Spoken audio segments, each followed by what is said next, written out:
Hi అండి, welcome to my channel Sairam TV.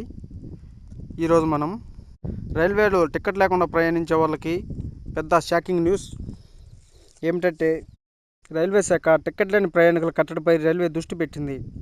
ఒకటి నుంచి ప్రత్యేకంగా తనిఖీలకు చర్యలు. పండగల సీజన్ దృష్టిలో ఉంచుకొని టికెట్ లేని ప్రయాణికులు చెక్ పెట్టేందుకు ప్రత్యేకంగా తనిఖీలు నిర్వహించేందుకు రైల్వే శాఖ సిద్ధమైంది.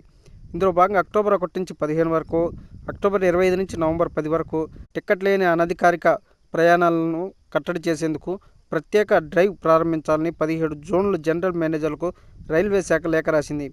తనిఖీల నివేదికను నవంబర్ 18 నాటికి పంపాలని పేర్కొంది. టికెట్ లేకుండా ప్రయాణించే వారిలో పోలీసులు ఎక్కువగా ఉన్నట్టు రైల్వే కమర్షియల్ అధికారులు తెలిపారు. ఇటీవల గాజియాబాద్, కాన్పూర్ సెక్షన్లో తనిఖీలు నిర్వహించగా వివిధ రైళ్లలో ఏసీ కోచ్లో వందలాది మంది పోలీసులు గుర్తించామన్నారు. వారందరికీ జరిమానా విధించినట్టు వెల్లడించారు.